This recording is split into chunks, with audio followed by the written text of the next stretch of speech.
اگر کوئی شخص جان بوجھ کر یا بھول کر درود شریف سے سستی کا شکار ہو تو ایسے آدمی کے لیے کیا وبال ہوگا؟ وبال وہی ہے کہ نبی علیہ السلام نے اسے کہا ہے کنجوس ہے. ترمذی میں حدیث ہے مولا علی کا قول نبی علیہ السلام کے ریفرنس سے کہ کنجوس ہے وہ شخص جس کے سامنے میرا ذکر ہو مجھ پہ درود نہ پڑے. اللہم صلی علی محمد وعلی آل محمد. دوسرا وبال وہ کتنا سخت وبال ہے. ترمذی میں مسند احمد میں حدیث ہے نبی صلی اللہ علیہ وآلہ وسلم نے ارشاد فرمایا کہ اس کی ناک خاک آلود ہو, تباہ و برباد ہو جائے وہ شخص جس کے سامنے میرا ذکر ہو اور وہ مجھ پر درود نہ پڑے. اللہم صلی علی محمد وعلی آل محمد. پھر وہ حدیث جو حاکم میں اس کی پوری سند ہے, آپ نے ممبر کی پہلی سیڑھی پہ قدم رکھا کہا آمین, دوسری پہ رکھا کہا آمین, تیسری پہ کہا آمین. تو پہلی سیڑھی پہ یہ تھا کہ جبرائیل نے کہا اے اللہ کے رسول آمین کہیں کہ وہ تباہ و برباد ہو جائے جس کے سامنے آپ کا ذکر ہو اور وہ آپ پہ درود نہ پڑے. اللہم صلی علی محمد وعلی آل محمد. نبی علیہ السلام نے فرمایا آمین. اچھا آپ دیکھیں کہ نبی صلی اللہ علیہ وآلہ وسلم کے لیے ویسے کتنا بڑا امتحان تھا کہ ان کی ذات کے ریفرنس سے بات ہو رہی ہے. آپ تو اپنی ذات کی خاطر کسی سے انتقام بھی نہیں لیتے تھے, چھوڑ دیتے تھے ذات کی خاطر. دینی معاملات میں آپ بہت سخت تھے, آپ سے زیادہ سخت کوئی نہیں تھا. تو آپ کے لیے کتنا ہی تکلیف دہ چیز تھی. اگر جبرائیل نہ آئے ہوتے نا, آپ نے خود سے یہ بات کبھی نہیں کرنی تھی. آپ میں عاجزی بہت تھی.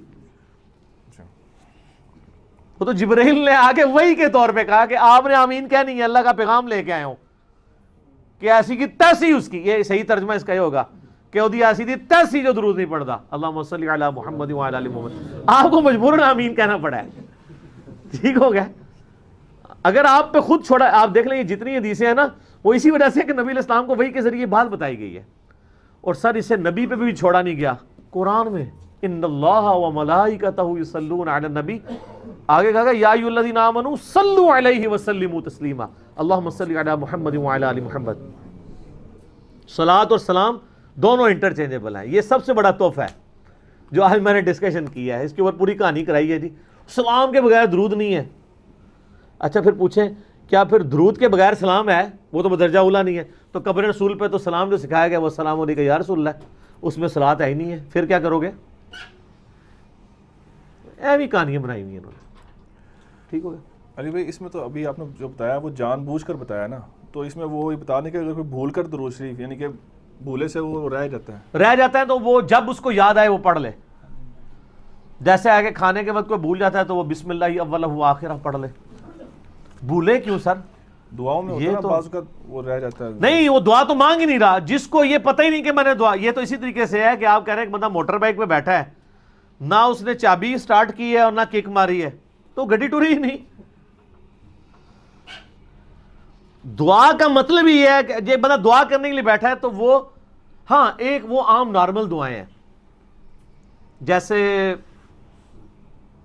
کھانا کھانے سے پہلے, ٹوائلٹ میں جانے سے پہلے, ان کا یہ پروٹوکول نہیں ہے. ان کا پروٹوکول ہاتھ اٹھانا بھی نہیں ہے. آج تک کسی بندے نے کھانے سے پہلے یوں ہاتھ اٹھا کے دعا کی ہے بسم اللہ الرحمن الرحیم؟ اتنی جلدی ہوتی ہے, یہ بھی نہیں کر دے. اگر کوئی کر لے تو جائز ہے. یہ اصل میں ہے سر. مستدل حاکم میں صحیح سند سے ہے تمہارا رب کریم ہے, سخی ہے, حیا فرماتا ہے اس شخص سے کہ جو شخص ہاتھ اٹھا کے دعا کرے. اسی لیے میں اپنے بھائیوں سے کہتا ہوں کہ فرض نماز کے بعد اجتماعی دعا تو کوئی نہیں, لیکن آپ اپنی دعا تو ہاتھ اٹھا کے کیا کریں. میں تو اذان کے بعد بھی ہاتھ اٹھا کے دعا کرتا ہوں جب مجھے موقع ملے, ورنہ ویسے بھی کر لیتا ہوں. دونوں طریقے ٹھیک ہیں, لیکن وہ زیادہ بہتر ہے ہاتھ اٹھا کے. یہ وہ الگ سے آداب میں سے ہے. آپ کوئی بھی دعا, لیکن ٹوائلٹ میں جاتے وقت کوئی اس طرح تو نہیں کہتا بخاری کی وہ دعا اللہم انی اعوذ بک من الخبث والخبائث, نہیں کہتا. تو لیکن یہ جس دعا کا ذکر ہے وہ دعا وہ ہے جو آپ نماز میں کرتے ہیں.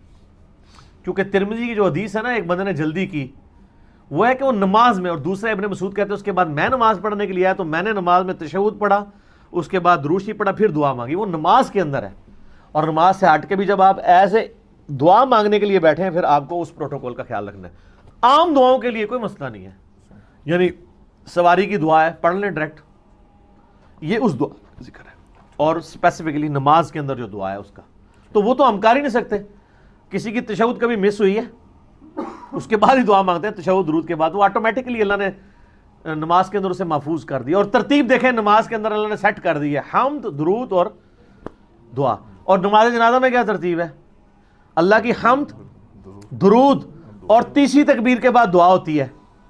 پہلے اللہ کی حمد ہوتی ہے, سورۃ الفاتحہ اللہ کی تعریف ہے, دوسری میں آپ دروشی پڑھتے ہیں. تو نماز جنازہ میں بھی یہی ترتیب ہے, اور دعائے قنوت میں بھی دیکھ لیں یہی ترتیب ہے. سورہ فاتحہ پڑھتے ہیں, سورت ملاتے ہیں, اس کے بعد دعائے قنوت آپ مانگتے ہیں, پھر دروشی پڑھتے ہیں. تو وہاں پہ بھی درود شریف کا ایک پروٹوکول ہے, لیکن وہ حمد کے بعد ہی ہے. ٹھیک ہے.